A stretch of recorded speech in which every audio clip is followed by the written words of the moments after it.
You've tuned into The Mountain Gardener with your host, Ken Lain. Gardening, it can be challenging, but with these simple insider tips, you'll reap huge rewards. Now, let's tune into today's Mountain Gardener with Ken and Lisa. And welcome back to The Mountain Gardeners, Ken and Lisa Lain. We come each week and just kind of share some garden insight in the landscape, and Lisa takes this entire segment, and we just get to see what she is seeing, her garden professional eyes, out in the landscape, in the gardens. And so welcome, Lisa. Thank you. What do you got for us this week? Are you feeling the spring bug starting to happen? Well, definitely, especially now that we've had some beautiful days. Oh, it's been nice. Yeah. So yeah, you definitely kind of like, oh, maybe I want to get out there. And we've got things coming in, plants coming into the garden center. Yeah. So people just know we did get some 1 gallon Mammoth pansies in. These are ones we have specially grown. So they're like ready to pop into your containers right now, and they can certainly take this weather. They will be fine with that. We also have Dusty Miller. We have some ornamental kales and cabbages, violas, Johnny Jump Ups, snapdragons. So we've got some really nice color. If you need to refresh your pots and just bring a little color into your world, we got it. I love those Lenten roses that you had come, or what's the other name of that?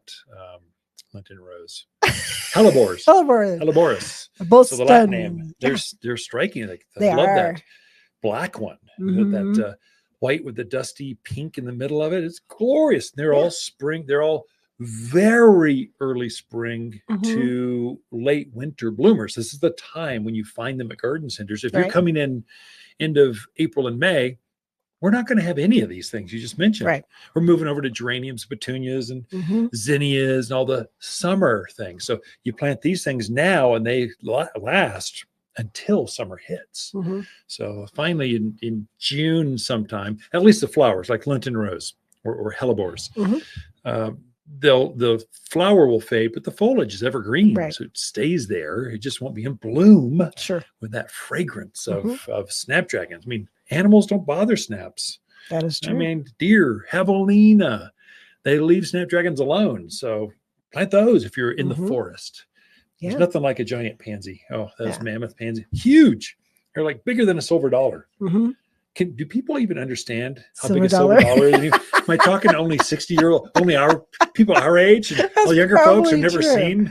They don't have silver dollars on my Apple Pay phone. You know, so many places you go. I was in the airport because I was flying to see our grandson, and I bought something in one of the stores, and I was going to pay cash for it. And they're like, "Oh, we don't take cash." Oh, really? That's interesting. I'm like, and I think that's becoming more and more common, which is a topic for another show. Yeah. But speaking of silver dollars, and I think it will become a thing of the past. Even credit cards. You can just have it on your phone, tap this. Yeah. You know, you don't even put the card in the slot anymore. You just tap it, or everything is tapped anymore. I don't know how secure it is. It's supposed to be more secure. Okay. But what do we know? Just travel to Eastern Europe to see how secure it really is. Pickpockets are. Or not.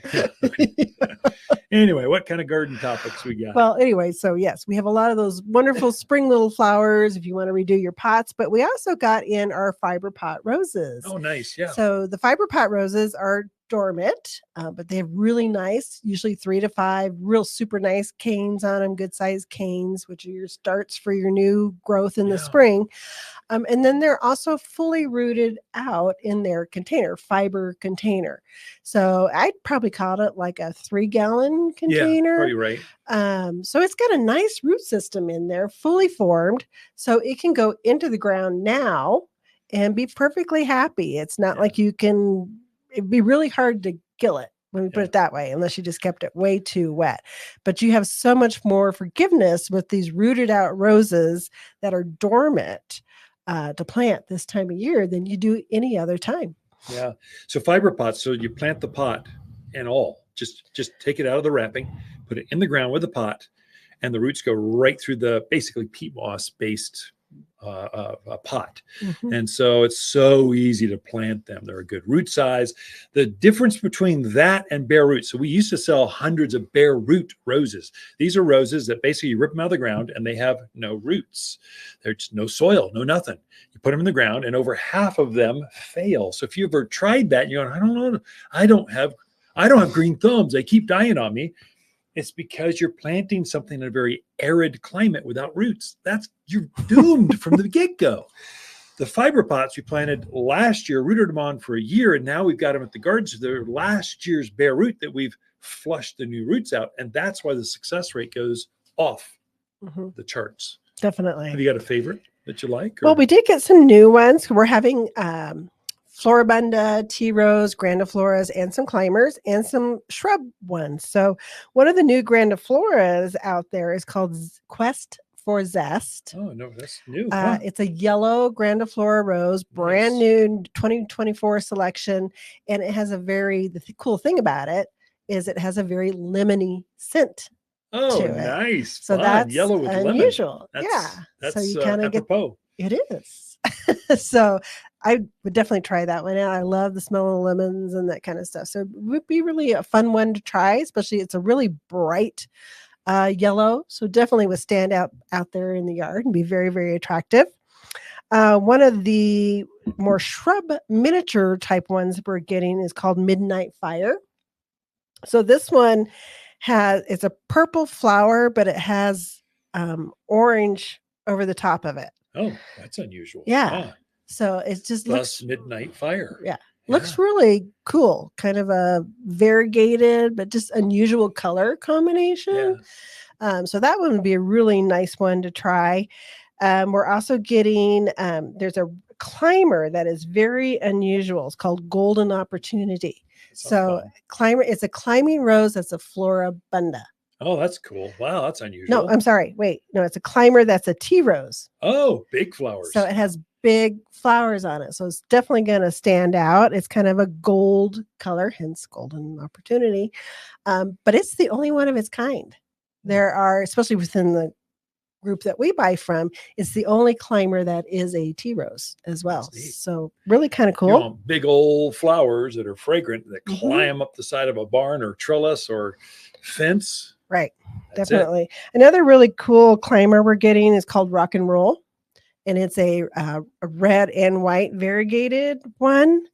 It just really stands out. And it also has a really strong, I don't want to say odor, smell, fragrance, yeah. So they rate these on a 1 to 10 scale. Yeah. And this one's a 10 out of a 10 for fragrance. Cool. It's called what again? Rock and Roll? Rock and Roll. Yeah. It's a climber with a wonderful little fragrance on there. And then we're getting a couple that a lot of people remember the David Austin roses. Yeah. They're real multi-petaled rose. So they just have a very almost distinct. Like a peony. The flower has so many petals. Yeah. Looks like a peony. Right. So we're getting two of those. We're getting the Queen Elegance. Very nice. Yes. And it's a pink one that's very multi-petaled and then also all dressed up, which is another kind of pinkish color that just have that real full look to them. Yeah. And then, of course, we're getting some of our standards. If you like Double Delight, if you love fragrance, Double Delight is the one for you. Also, Chrysler is a red, very fragrant one. We're getting the Don Juan, which is a red climbing rose, which I think that rose has been around since the beginning of time. Yeah. It's a pretty red. It's a big flower. Very dark red, big flower, just a consistent bloomer. Does really, really well. We're getting, what was the other one I was looking at? Ginger Snap was a real pretty orange color. Drop Dead Red, which is a tea rose, which is just a really nice dark red as well.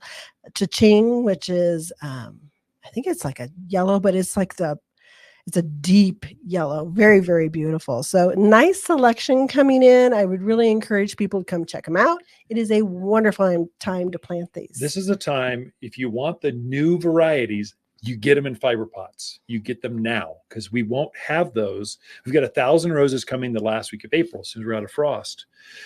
But those are all the standard ones. You don't have we have more roses, but less choices for the new the latest, greatest, the ones you're seeing in all the magazines. Those you want to get now. Don't wait. So anyway, Ken and Lisa, thank you, Lisa, for sharing this year's rose selection. Be planted now. Ken and Lisa Lain, the Mountain Gardeners. Water's garden companions of February are peony, Calgary carpet juniper, pinyon pines, and lily of the valley. Lily of the Valley is a gorgeous shrub that loves growing in the summer shade. This bold evergreen delights with dramatic, fiery growth in spring.